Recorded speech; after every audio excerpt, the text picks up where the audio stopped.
Irene, thank you very much for coming along to Barry War Museum and Heritage Centre today to take part in our human library of those who were alive during World War II. First of all, how old were you during World War II? I was 8 when it started and 13 when it finished, so took my childhood. And what memories can you share with us? Well, it was terrifying for a child, I think so. When we went to school, it was a case of if the siren went, if you were near a school, you had to run to school. Otherwise, you ran home. But we found that even if we were near school, we'd always go home. And did you have an air raid shelter in your home? Yes, we had one that it was the Anderson shelter, you know. It held about 12. It was quite a big one because there was 2 families, you know.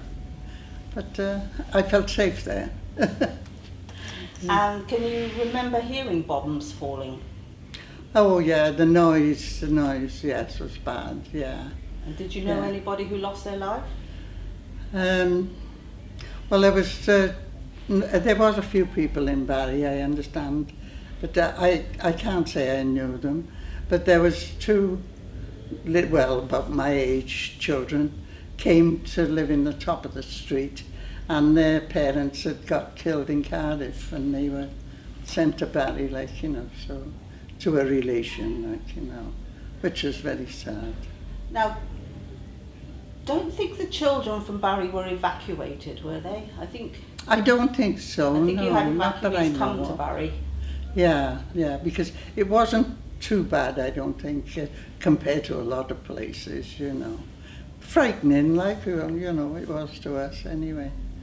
I think it was more frightening towards the end of when you thought the Germans were going to win and what they were going to do to, well, children like me, you know, like, what, 13, 14, you know.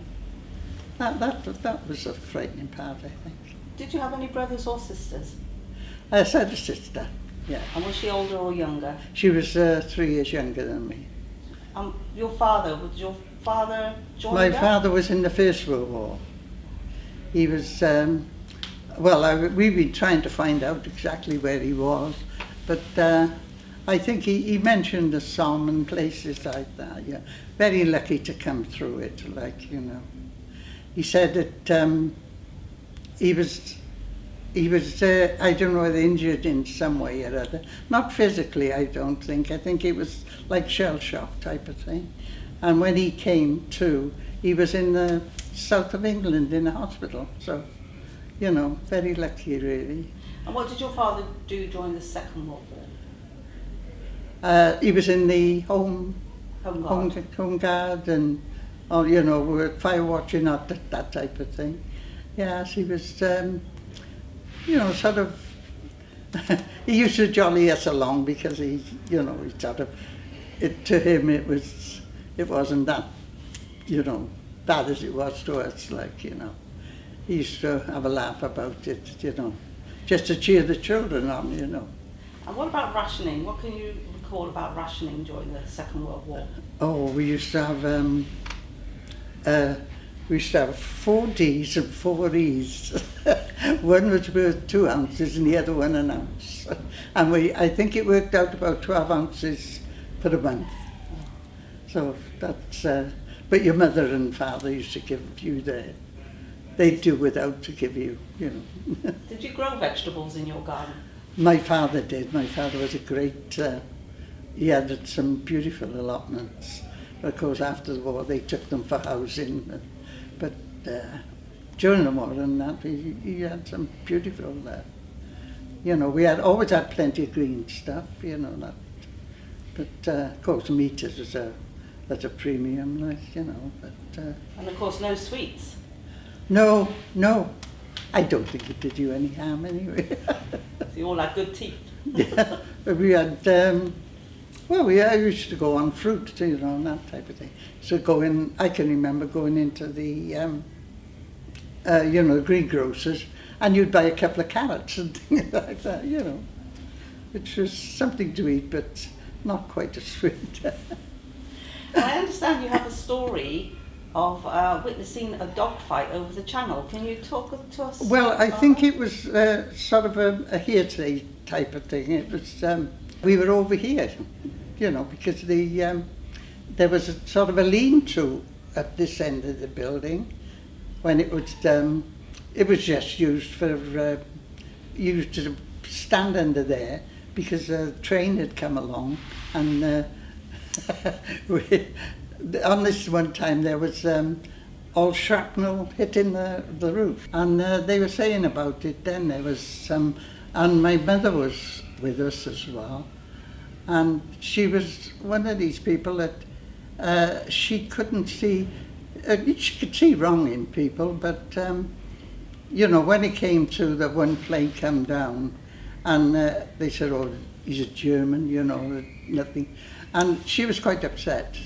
She said it's some mother's son. So it's true, isn't it? Yeah. And I had a cousin that was 4.5 years with a Japanese prisoner of war.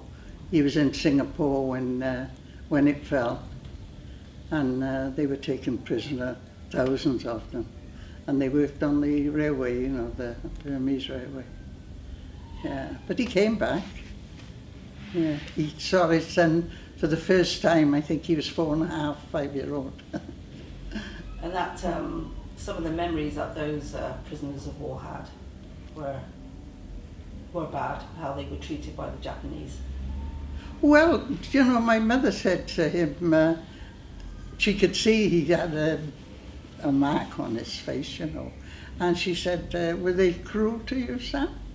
And he said, well, let's put it this way, he said, they're more to be pitied than blamed. And that's all he said. He wouldn't say anything else about them. Just said they're more to be pitied than blamed. So, there you are. And after the war ended, obviously the war had ended, but Britain was still in austerity and still rationing, bomb sites everywhere. What memories do you have of Britain trying to get back on its feet? Well, I can remember the Americans were still here for a long time after the war. And we had a bad winter. I don't know what year it was. And it was the year I left school. And they were still here. You know, when they were, well, if it hadn't been for them, they wouldn't have cleared the roads in Barry. They brought the bulldozers out and they were clearing Western Hill and that, you know. But D-Day was, he was strange. There was everything you can think of in the way of a truck or a jeep or a tanker, all on the road leading onto the dock.